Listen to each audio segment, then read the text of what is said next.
뉴스룸을 시작하겠습니다. 오늘 새벽 경기도 안산의 한 사거리에서 승합차가 버스 승용차와 잇따라 충돌하며 5명이 숨지는 사고가 났습니다. 이 승합차에는 새벽부터 일터로 가던 일용직 노동자들이 타고 있었는데 대부분 오늘 처음 출근한 사람들이었습니다. 첫 소식 이은진 기자입니다. 도로에 소방차와 구급차가 줄지어 서 있고 승합차 한 대가 완전히 거꾸로 뒤집혀 있습니다. 오늘 새벽 5시 40분쯤 경기도 안산의 한 사거리에서 직진하던 승합차가 다른 쪽 도로에서 오던 통근 버스를 들이받았습니다. 앞으로 튕겨져 나온 승합차는 여기서 좌회전하던 승용차들을 또 들이받고 뒤집혔습니다. 그 충격으로 주황색 구조물도 차도에 여전히 찌그러져 있습니다. 무슨 소리가 났어. 조금 있으니까 그냥 내가 자들이 막 오더라고. 저 시로등 있는 데서 이상하게 나고는 정도 나지만. 이 사고로 승합차에 타고 있던 12명 가운데 5명이 숨졌고 승용차에 타고 있던 2명을 포함해 9명이 다쳤습니다. 해당 승합차는 인근 인력업체 소유로 일용직 노동자들을 태우고 일터로 향하던 길이었습니다. 일하러 가는 게 현장으로 가는 도중에 길에서 사고 났거든요. 수원 농협본부 웃음에 농담하면서 얘기하면서 가다 나니까 갑자기 와랑탕 하는 바람에 그거 생각이 잘 안 나거든요. 사망자 가운데 3명은 중국 국적이고 승합차 탑승자 절반도 중국과 우즈베키스탄 등 외국 국적 노동자였습니다. 인력업체 측 관계자는 승합차에 탔던 노동자 가운데 절반은 오늘 처음 나온 사람들이라고 했습니다. 경찰은 음주운전과는 무관한 걸로 보고 CCTV 등 관련 자료를 분석하고 있습니다. 부상자를 상대로 사고 경위를 파악하고 있는데 운전자에 대한 조사도 곧 시작할 예정입니다. 경찰 관계자는 특히 과속이나 신호위반과 관련된 부분을 집중적으로 살펴보고 있다고 밝혔습니다. JTBC 이은진입니다. 경기도 부천의 호텔에서 있었던 화재 소식입니다. 저희가 입수한 CCTV 사진을 보니 연기가 나기 시작한 지 불과 1분 23초 만에 복도 전체로 연기가 번졌습니다. 부검 결과 숨진 7명 가운데 5명의 사인도 일산화탄소 중독으로 추정됐습니다. 윤주열 기자입니다. 저녁 7시 31분, 불이 시작된 810호 객실로 한 남성이 들어갑니다. 잠시 뒤 이 남성이 다시 나옵니다. 타는 냄새가 난다고 방을 바꿔달라고 한 겁니다. 나오면서 문은 닫지 않았는데 열린 문으로 연기가 새어나오기 시작합니다. 1분도 채 지나지 않아 연기가 복도 천장을 메웁니다. 그러곤 30초 만에 아무것도 보이지 않을 만큼 연기가 복도에 가득 찼습니다. 불과 83초 만에 연기는 호텔 8층 전체로 번졌습니다. 발화실에 문을 열고 나왔고 그 연기가 급격하게 확산이 됐습니다. 그래서 창문이 좀 일반 무슨 아파트나 이런 것보다는 훨씬 작은 거여서 배연이 안 되고. 부검 결과 에어매트로 뛰어내려 숨진 2명을 뺀 사망자 5명은 일산화탄소 중독으로 사망한 것 같다는 국과수 1차 소견이 나왔습니다. 급격하게 연기가 퍼진 상태에서 대피하다가 또는 방에 있다가 변을 당한 겁니다. 경찰은 일단 에어컨에서 튄 불똥 때문에 불이 시작된 걸로 보고 있습니다. 불이 시작된 810호 투숙객을 참고인으로 불러 조사했고 수사본부를 지방청 주관으로 격상해 원인을 찾기로 했습니다. JTBC 윤두열입니다. 높은 건물에서 불이 났을 때는 대피하다가 연기를 들이마셔서 숨지는 경우가 적지 않습니다. 그러면 어떻게 해야 하는 건지 이승환 기자가 짚어드리겠습니다. 거센 불길이 아파트 베란다 밖으로 뿜어져 나옵니다. 지난해 12월 서울 도봉구 한 아파트에서 불이 났습니다. 불은 3층에서 났는데 사망자 중 1명은 10층 주민이었습니다. 2달 뒤 경기 포천 한 아파트에서도 불이 났습니다. 역시 아파트 3층에서 불이 시작됐는데 6층 주민이 숨졌습니다. 숨진 2사람 모두 대피하던 중 연기를 들이마셔 질식한 경우였습니다. 최근 3년간 아파트 화재로 인한 사상자 중 40%가 대피하던 중 변을 당했습니다. 고층 건물의 경우 복도와 계단을 굴뚝 삼아 연기가 빠르게 퍼지는 겁니다. 이번 부천 호텔 화재에서도 불은 8층에서 났지만 사망자 7명 중 3명은 9층에서 발견됐습니다. 문을 딱 열었는데 그때 보니까 연기가 완전 많이 들어서.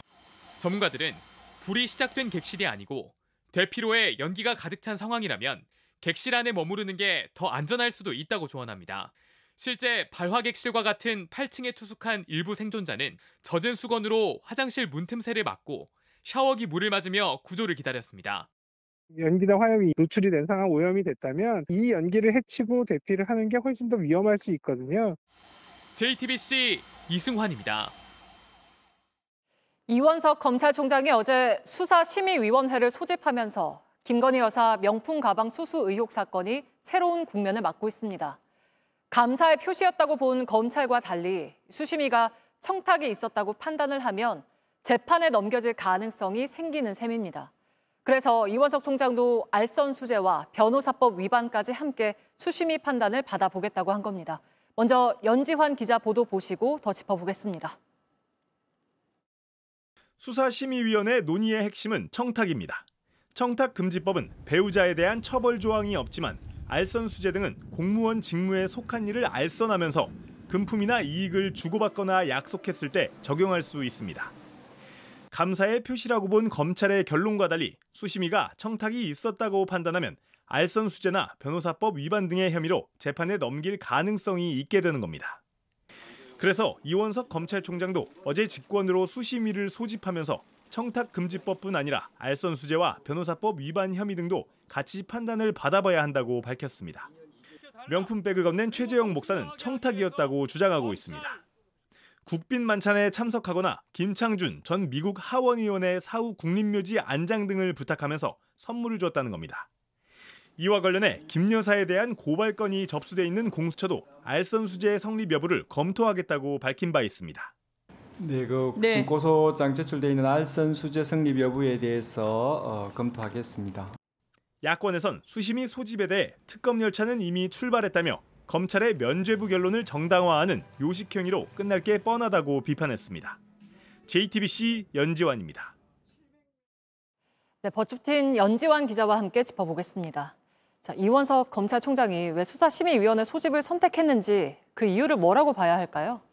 네, 이원석 검찰총장은 지난 5월에 전담수사팀 구성을 지시한 이후에 여러 번 특혜와 성역은 없다 이렇게 강조해왔습니다. 하지만 이미 알려진 것처럼 인사패싱으로 법무부와 또 김건희 여사에 대한 제3회 장소 조사는 미리 보고조차 받지 못하면서 서울중앙지검과 부딪혀 왔습니다.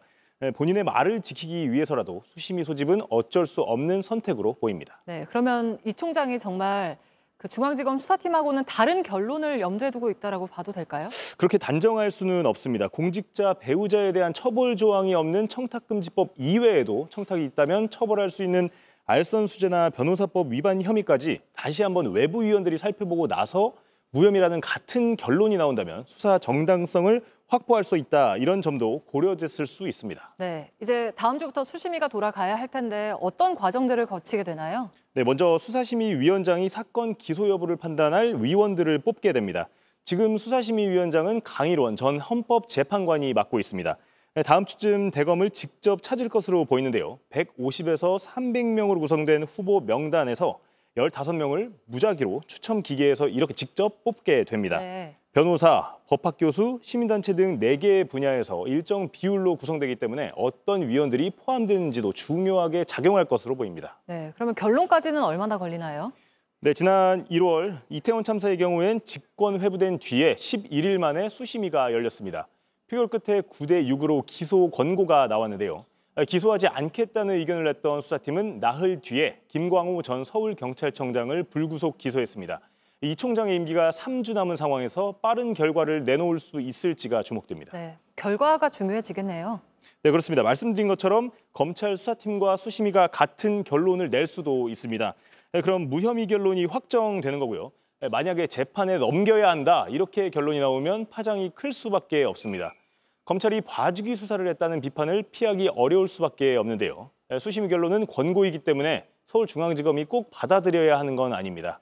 서울중앙지검이 수심위 권고를 따르느냐 마느냐에 따라 후폭풍도 상당할 것으로 예상됩니다. 네, 잘 들었습니다. 연지환 기자와 함께 짚어봤습니다. 제롬 파월 미국 연방준비제도 의장이 다음 달 기준금리를 내리겠다고 사실상 공식 선언했습니다. 수년 동안 고물가를 잡기 위한 긴축의 시대가 막을 내리게 된 건데 금리를 얼마나 내릴지에 따라서 한국은행도 영향을 받을 걸로 보입니다. 공다솜 기자입니다. 파월 파월 연준 의장이 어젯밤 열린 세계 중앙은행장 모임에서 다음 달 기준금리 인하를 못 박았습니다. 물가가 안정세를 찾은 게 가장 큰 이유입니다. The time has come for policy to adjust. My confidence has grown that inflation is on a sustainable path back to 2%. 다만 한 번에 0.5%포인트 큰 폭으로 내리는 이른바 빅컷 여부에 대해선 말을 아꼈습니다. The timing and pace of rate cuts will depend on incoming data, the evolving outlook, and the balance of risks. 월스트리트 저널은 파월 의장이 곧 금리가 내릴 거란 가장 강력한 신호를 줬다고 평가했습니다. 그 여파에 뉴욕 증시는 일제히 올랐고 달러 가치는 1년을 만에 최저 수준으로 떨어졌습니다. 관건은 미국의 금리 인하 폭입니다. 한국과 미국 간 기준금리는 2022년 7월 역전된 뒤 현재 역대 최대 수준인 2%포인트까지 벌어졌습니다. 이틀 전 기준금리를 동결한 한국은행의 고민은 커질 수밖에 없습니다. 다만 이창용 한은 총재는 섣부른 금리 인하엔 선을 그었습니다. 우리 금리 인하가 폭과 그다음에 그 스피드가 미국과 같은 속도로 되는 것이 당연하다고 생각하지 않으셨으면 좋겠습니다. 분명히 작을 것입니다. 그동안 미국이 금리를 더 많이 빠르게 올린 만큼 내릴 때도 마찬가지란 건데 정부와 여당까지 인하 압박에 나서면서 오는 10월 한국은행의 결정이 주목됩니다. JTBC 공다솜입니다. 미국 대선 무소속 후보인 로버트 케네디 주니어가 선거운동을 포기하고 트럼프 전 대통령을 지지한다고 선언했습니다. 2달 남짓 남은 대선에 어떤 영향이 있을지 로스앤젤레스에서 홍지은 특파원입니다. But he's highly respected. He is a great person. Robert F. Kennedy Jr. 무소속 후보 로버트 케네디 주니어가 무대에 오르자 환호가 쏟아집니다. 케네디 후보가 선거운동 중단과 함께 트럼프에 대한 지지를 표명한 지 몇 시간 뒤 트럼프 전 대통령과 공동 유세에 나섰습니다. It's with a sense of victory and not defeat that I'm suspending my campaign activities. 최근 2%까지 지지율이 추락하자 승산이 없다며 트럼프 전 대통령 손을 들어준 겁니다. 트럼프 전 대통령은 반겼습니다. Bobby and I will fight together to defeat the corrupt political establishment and return control of this country. 이로써 11월 미국 대선은 제3 후보 없이 해리스 부통령과 트럼프 전 대통령의 양자 구도로 치러지게 됐습니다. 두 후보가 초박빙의 대결을 벌이는 상황에서 케네디 표가 대선의 중대 변수로 떠올랐습니다. 케네디 후보의 지지율은 한 자릿수지만 경합주에선 캐스팅 보트 역할을 할 수 있기 때문입니다. CNN 방송은 아직 케네디 지지층 표심이 어디로 향할지 확실치 않고 아예 선거를 포기할 가능성도 있다고 전했습니다. 전통적으로 민주당을 지지해온 케네디가 형제들은 가족이 지켜온 가치를 배반한 것이라며 케네디 후보의 결정을 비난했습니다. 로스앤젤레스에서 JTBC 홍지은입니다.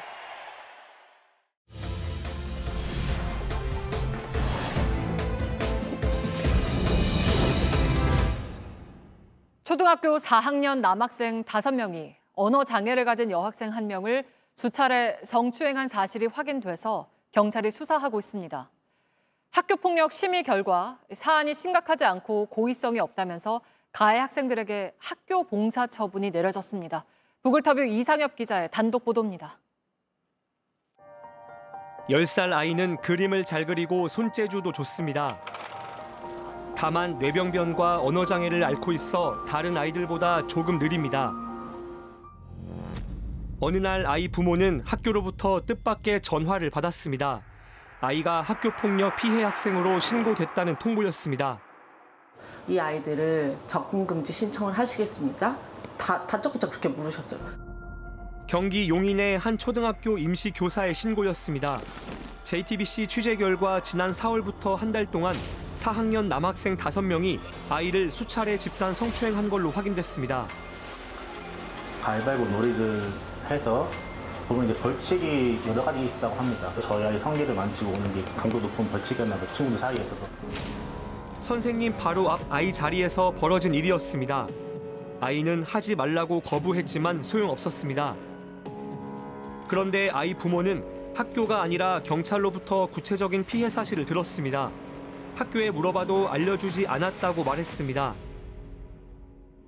학교는 왜 부모에게 피해 사실을 바로 알리지 않았는지 분리 조치를 할 수 없었는지 확인해 봐야겠습니다.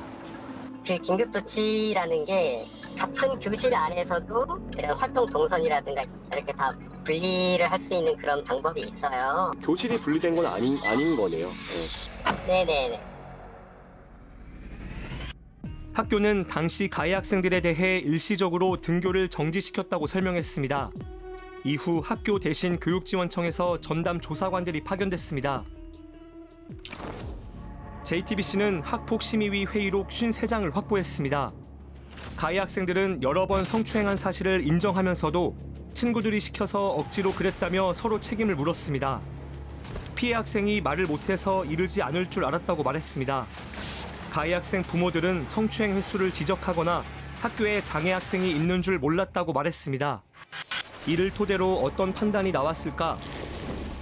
여러 학생이 성적인 신체 접촉을 하기로 공모했고 언어장애 학생을 대상으로 한 점에 대해 심각성 보통, 4월과 5월 가해 행위를 반복한 것에 대해 지속성 낮음, 장난으로 생각해 피해 정도를 깊게 생각하지 못했고 피해 학생이 장애가 있음을 충분히 인지해 고의성 낮음, 잘못을 타인에게 전가하고 있지만 반성하고 있고 진정성 있는 사과 노력이 필요하다며 반성 화해 정도 높음, 학폭심의위는 만장일치로 가해 학생 5명에게 학교 봉사 처분을 내렸습니다. 피해자의 방교체라든지 에서부터는 조치 없음으로 나왔고요. 일부 가해 학생 부모는 JTBC에 장난에서 시작한 일을 왜 이렇게 크게 만드는지 모르겠다고 했습니다.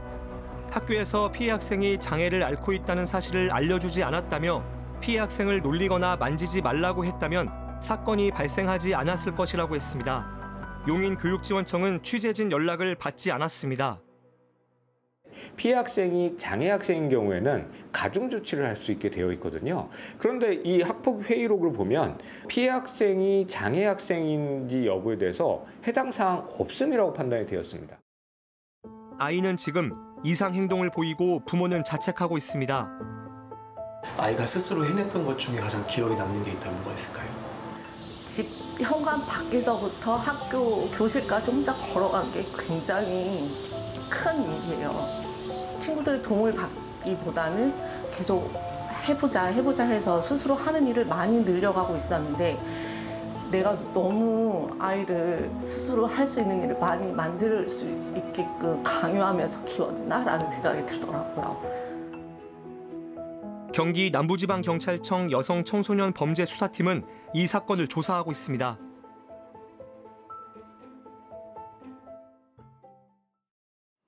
오늘 오전 11시 30분쯤 전북 완주군 대둔산에서 암벽을 등반하던 40대 남성이 15m 아래로 추락했습니다. 구조대가 접근할 수 없어서 소방 헬기가 골절상을 입은 부상자를 병원으로 옮겼습니다. 간호사와 의료기사 등 전국 61개 병원 보건 노동자들이 오는 29일부터 총파업을 예고했습니다. 보건의료노조는 지난 닷새 동안의 투표 결과 91%가 파업에 찬성했다고 밝혔습니다. 노조는 의료 공백 사태로 인한 과로 등 대책을 요구하며 정부와 조정 절차를 밟고 있는데 실패할 경우 29일 오전 7시부터 파업에 돌입하기로 했습니다. 독일 서부의 한 소도시에서 흉기 난동 사건으로 3명이 숨지고 최소 5명이 크게 다쳤습니다. 현지 시간 23일 마을 축제 도중 한 남성이 사람들을 무차별 공격했다고 외신은 전했습니다. 도주한 용의자를 경찰이 쫓고 있고 당국은 주민들에게 시내 중심가를 벗어나 달라고 당부했습니다. 태국 푸켓에 산사태가 났습니다. 현지 시간 24일 새벽 약 200mm의 폭우가 쏟아지며 생긴 산사태로 최소 10명이 숨지고 19명이 다쳤습니다. 아직 수색 작업이 이어지고 있어서 피해 규모가 더 커질 가능성도 있습니다. 받아주는 병원이 없어서 구급차에서 응급 환자가 숨지는 일이 되풀이되고 있습니다. 보다 못한 구급대원들이 응급실과의 통화 녹음을 공개했는데 애타는 구급대원들 목소리 넘어 환자들을 거절하고 떠넘기는 병원들의 목소리가 담겨 있습니다. 신진 기자입니다. 소방서 구급대원입니다. 환자 문제 안 되고요. 지금. 네. 응급 환자의 상태를 설명할 시간조차 없었습니다. 병상이 다 있다고 돼 있어가지고. 저기 사람 많아요 지금. 알겠습니다. 등록을 안 할 뿐입니다. 예. 분명 병상은 있다고 나오는데 병원은 거절합니다. 119 구급대원들이 공개한 실제 전화 녹취입니다. 또 다른 녹취, 의식이 없는 환자도 병원의 문턱을 넘기 힘듭니다. 2차 병원이요? 의식이 처지고 다시 또인데요, 열이? 네. 이 정도 가지고는 저희 응급실은 진료 어렵다고 하셔가지고. 고질적인 응급실 뺑뺑이 문제, 의사협회와 정부의 대립으로 최근 더 심해졌습니다. 3차 병원은 2차를 가라 하고 2차는 3차를 가라 하고 저희가 이런 환자들을 어떻게 해야 됩니까? 폭염이 이어지면서 온열 질환 환자들이 숨지는 사례도 이어졌습니다. 서울 도봉구에서 쓰러진 40대 남성은 14번 문의 끝에 병원을 찾았습니다. 충남 천안에서 쓰러진 60대 여성 19차례 전화를 돌려야 했습니다. 둘 다 결국 숨졌습니다. 응급실 14곳으로부터 이송 거절을 당하고 끝내 숨지는 대한민국의 응급의료 시스템이 정상이라고 말할 수 없을 것입니다. 지난 19일 공개 성명을 낸 소방노조는 또 기자회견을 열었습니다. 그만큼 절박합니다. 병원에 정당한 이유 없는 거부 행위 근절을 위한 대책을 마련하라. 마련하라. 식사 시간조차 보장받지 못하는 구급대원들. 사람을 살리고 싶습니다. JTBC 신진입니다. 미국 프로골프 PGA 투어 플레이오프 2차전에서는 돌발 장면들이 이어졌습니다. 세계 최고 선수여도 뜻대로 풀리지 않을 때 속상한 건 마찬가지였습니다. 정수아 기자입니다. 44세 베테랑 애덤 스콧의 공이 그린 위를 타고 홀에 쏙 들어갑니다. 숨죽이던 모두가 환호합니다. 눈길을 붙잡는 벙커샷까지 스콧은 보기 없이 버디만 9개를 몰아치면서 하루에만 9타를 줄였습니다. 중간 합계 13언더파로 단독 선두에 올랐습니다. 반면 맥킬로이는 경기가 잘 풀리지 않는지 고개를 젓더니 모자를 벗고 분을 참지 못하기도 합니다. 올해 최고 선수 10명이 참여한 플레이오프 2차전에선 예상치 못한 장면들이 속출했습니다. 임성재는 먼 거리의 버디 퍼트를 가뿐히 성공하면서 연속 버디를 잡았습니다. 중간 합계 6언더파로 공동 6위에 자리했습니다. 김시우는 2타를 줄여 공동 8위에 올랐고 안병훈도 3타를 줄여 공동 10위를 기록했습니다. 이번 대회에서 상위 30명 안에 들어야 다음 주 최종전 투어 챔피언십에 나서게 됩니다. JTBC 정수아입니다.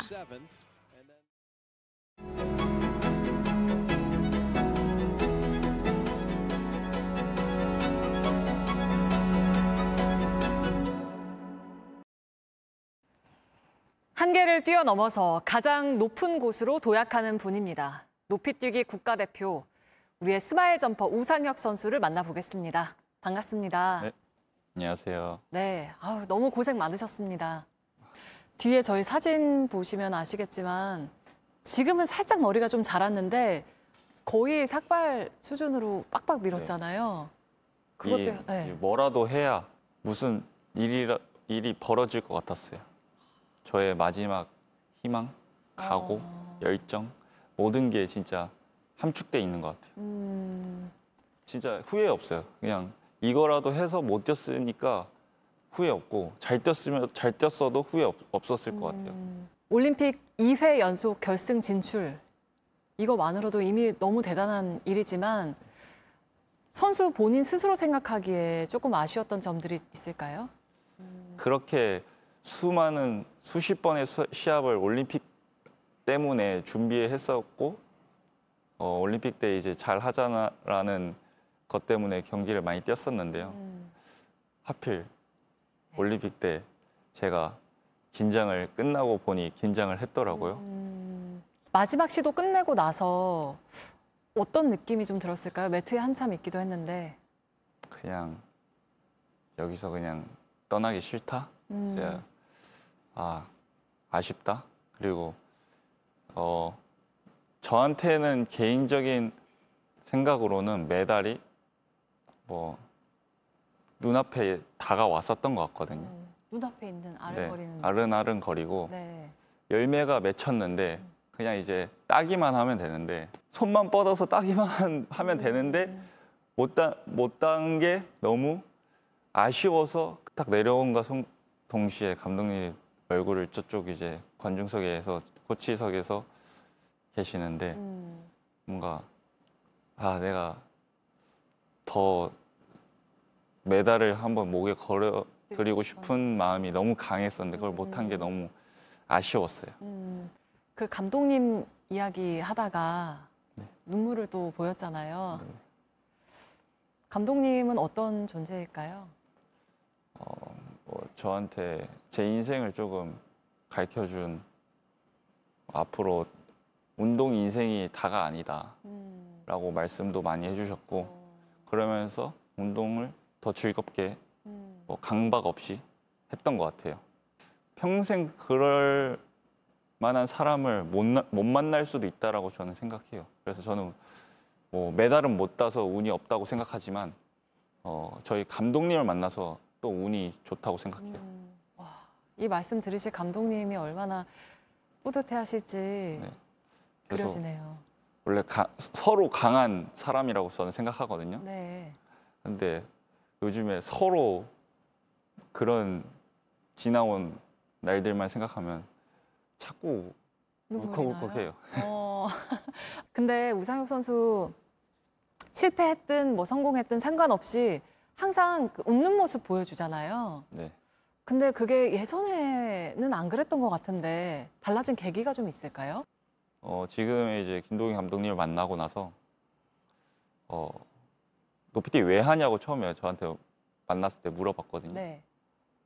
뭐 좋아서 하는 거 아니냐 이렇게 물어봤는데 제가 그 당시에는 좋아서도 하지만 너무 이게 집착이 강했던 것 같아요. 잘하고 싶은 네. 마음이. 그래서 부끄러웠어요. 스스로. 네. 높이뛰기를 좋아한다, 즐긴다 이런 말을 항상 하지만 결과를 봤을 때 시합에 임했을 때 그 모습들을 제가 생각해 보니까 막 씩씩거리고 있고 화내고 있고 이런 모습이 너무 창피하더라고요. 이렇게 진짜 더 즐길 수 있게 된 게 네.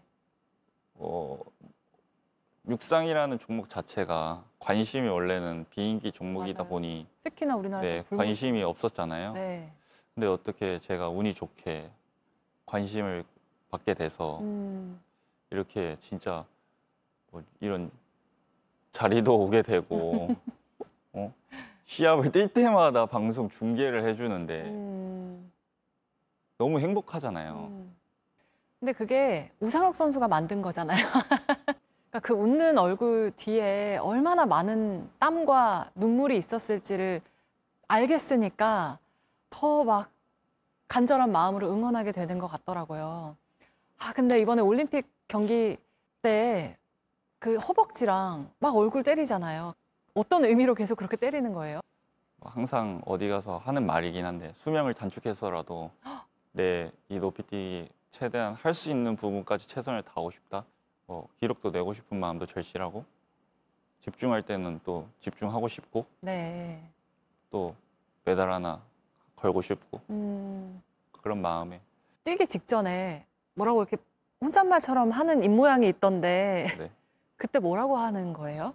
그냥 이제 할 수 있다. 스스로? 그냥 제 이름을 계속 부르는 것 같아요. 상혁아 이래요? 그래, 상혁아 할 수 있다. 상혁아 할 수 있다. 자기 체면을 많이 거든요. 네. 독특하대요, 감독님이. 무슨 네 이름을 네가 부르고 있냐. 자기애가 넘친다. 맨날 이러면서 장난식으로 저한테. 전 그게 먹혀요, 이러면서. 맞아요. 그 에너지가 또 상혁 선수만의 그런 에너지니까 그 막 관객들 반응도 유도하잖아요. 그것도 경기에 좀 영향을 미치는 네네. 편인 거죠? 네, 맞아요. 힘을 받나요? 힘을 받을 때가 많죠. 그게 이제 분위기 싸움인 것 같아요. 그런 분위기를 제가 가져오면은 네. 제 경기력이 좋아질 수 있는 부분이기도 하고요. 탐벨이라는 선수 맞아요, 아세요? 맞아요. 네. 그 친구가 있기 때문에 육상에 붐이 일어난 거거든요. 어떻게 보면. 조금 거의 배우예요. 그 분위기를 갖고 오는 그 천재성이 있어요.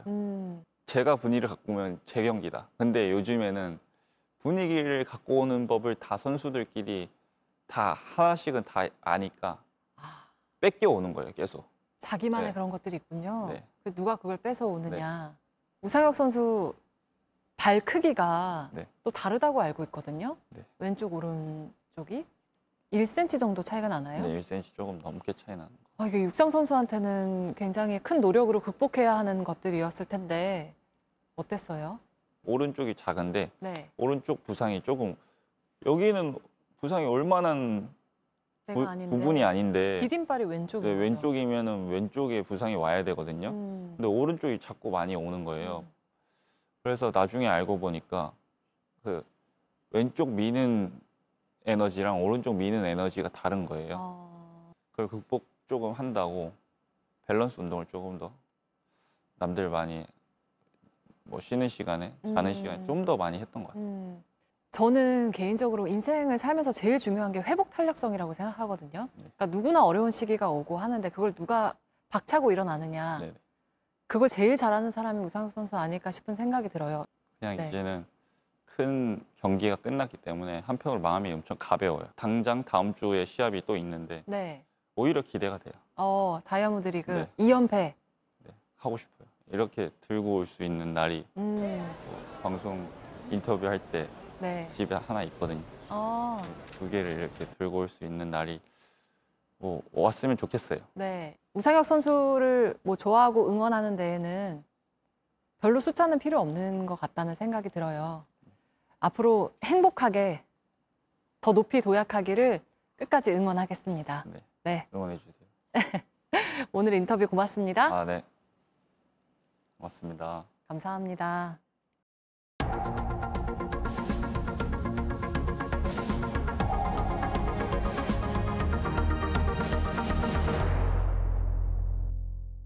네, 내일도 전국이 무더울 거란 예보입니다. 강원과 전남 등 일부 지역에 비가 오겠지만 기온은 크게 내려가지 않고 습한 더위가 이어지겠습니다.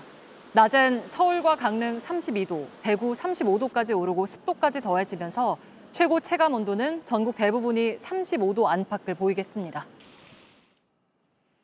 뉴스룸 마치겠습니다. 고맙습니다.